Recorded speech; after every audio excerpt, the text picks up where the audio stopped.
E sejam todos bem-vindos ao Tak Talk. Eu sou o Yatá e hoje nós temos aqui o assunto do dia, que é o filme Black Sunday, também conhecido como A Máscara de Satã. ou também, numa das traduções que veio pro Brasil, A Maldição do Demônio. Mas Máscara de Satã é mais legal. Esse filme é de 1960, 60. com uma atriz extremamente conhecida, né, para quem conhece filmes de terror, esses filmes da Hammer, e também terror, e os giallo da vida, né, e os terrores italianos e tudo mais, Sim. que é a Barbara Steele, que eu não vou falar que ela é bonita, porque ela não é, mas ela é diferente. Ela é aquela que tem estranha. A gente pode chamar ela de uma beleza excêntrica, por assim dizer. Exótica, vai.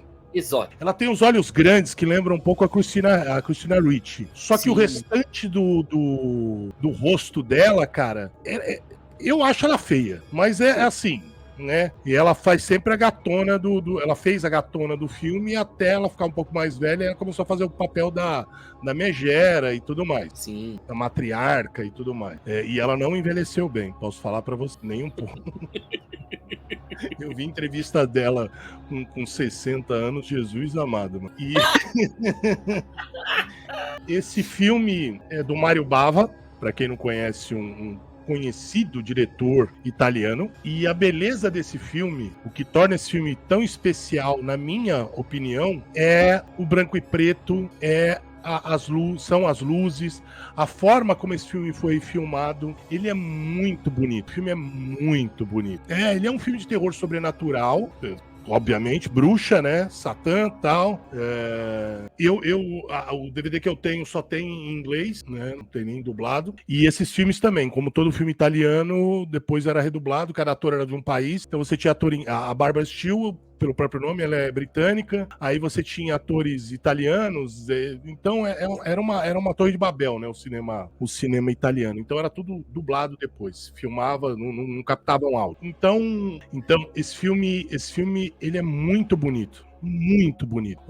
Em 1960 já haviam filmes coloridos. Aí eu sinceramente não sei se foi uma escolha estética ou uma escolha financeira que levou ele a filmar em branco e preto. Porque assim como o Mojicão, o Zé do Caixão, escolheu filmar A Meia-Noite Levarei Sua Alma em branco e preto, pelo simples fato do filme em branco e preto ser mais barato do que o colorido. Então, sinceramente, eu não sei se foi uma escolha estética ou financeira, mas eu fico feliz que, de um jeito ou de outro, essa escolha aconteceu e esse filme foi filmado em branco e preto, porque é lindo, é muito bonito. Eu diria que, assim, não apenas esteticamente bonito, mas um roteiro, assim, que prende, né? E o legal é que a escolha do preto e branco, ela pode ter sido as duas coisas juntas, o financeiro e o estético, né? Porque na época as cores ainda não era aquela coisa, né, pro cinema ainda. Era meio esquisito ainda, né? Então, assim, ele sabia, então ele fez algo que ele era mestre naquilo. Usar sombra e luz, que é justamente um dos pontos altos aqui, né? O Mario Bava, ele colocou ali, assim, né, tipo, uma alma muito grande, né? Que é uma coisa que se passa na Idade Média e tal, né, da bruxa lá, condenada por uma morte terrível, né, pelos inquisidores que cravaram na sua face uma máscara amaldiçoada, né, com aquelas lâminas e tudo mais, né, que é a máscara do demônio, né, tipo, naturalmente.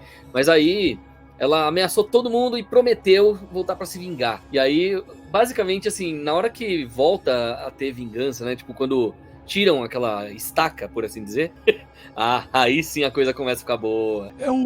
A história é simples, assim, é uma história simples do período, principalmente, mas apesar da história ser simples, o filme te segura. E é um filme que, mantém muito. Esse é clássico, não é clássico, não. Esse filme é clássico também. Sim. Esse filme, ele segura fácil até hoje, por conta da beleza da cinematografia dele, da fotografia do filme. E a história é uma história simples. Não que as histórias de terror modernas, sobrenaturais, sejam muito melhores do que essa era, entendeu? É uma coisa que é muito do período, né? E quem está acostumado a ler livros ali do século XIX, literatura do século XIX, século XVIII, e até do começo do século XX, é muito comum os protagonistas da história se apaixonarem de forma muito rápida, né? Sim.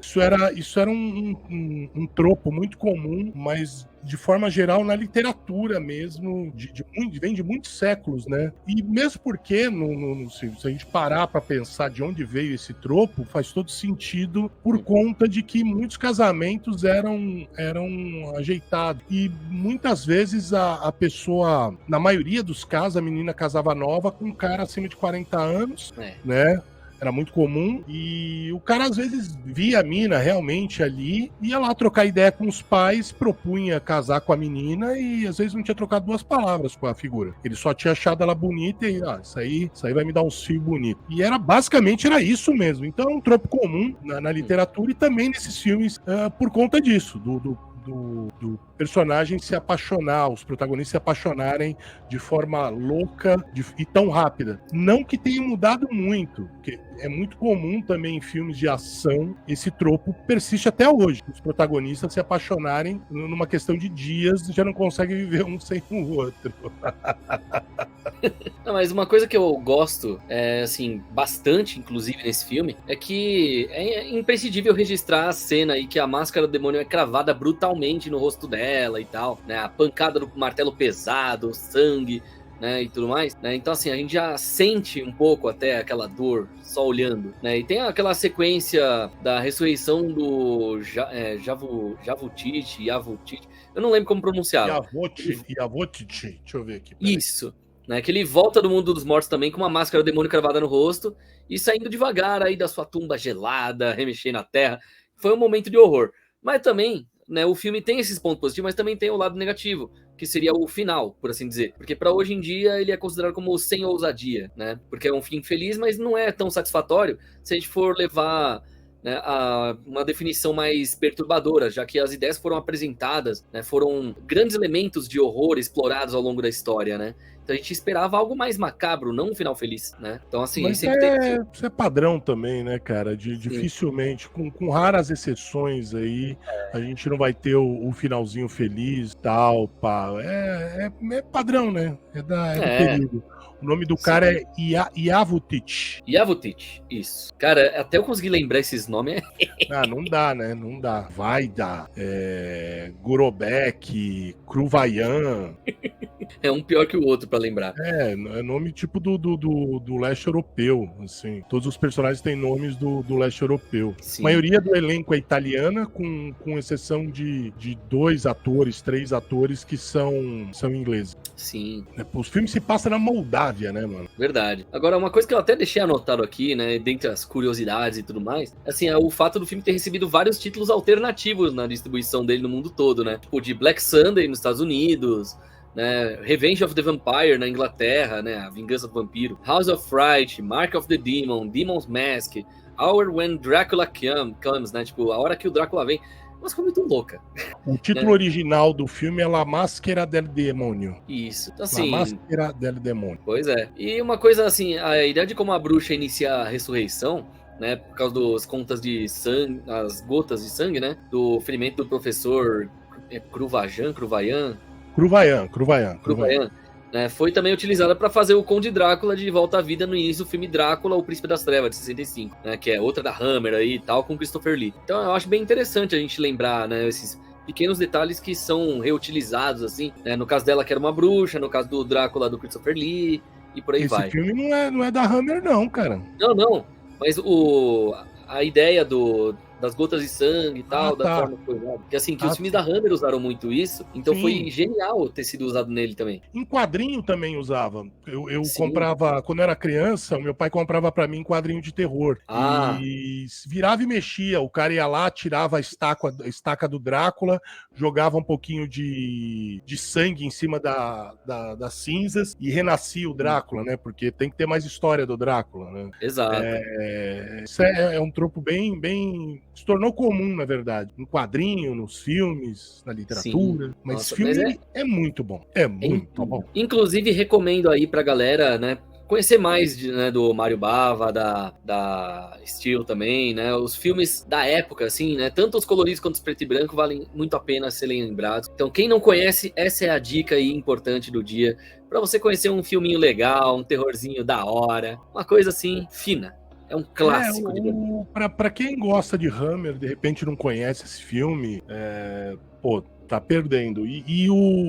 Assim, nem todos. Se você pegar no mundo dos filmes de terror italianos, 80% é lixo, mas é lixo assim. Os espanhóis também. Tem uns filmes espanhóis assim horrorosos. Não, né? mas aí você tá lembrando aquele do capeta em forma de guri lá, né? Tipo, o adulto parecendo criança, que na hora que vai mamar a mulher lá, ele arranca o bico do peito dela. Eu esqueci o nome desse filme, mas é italiano, se não me engano. Não, tem um monte de filme de zumbi. Porque nos anos 70, o cinema italiano de terror dos anos 70 é tenebroso.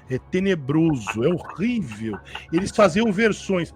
Isso quando não era versão Aí depois, nos anos 80, piorou. Era tudo versão. Eles faziam 500 versões de filme do Star Wars, do Mad Max. Sim. Nossa senhora, era tenebroso, mas tem muita coisa boa. Do Mário Bava, do Katsu.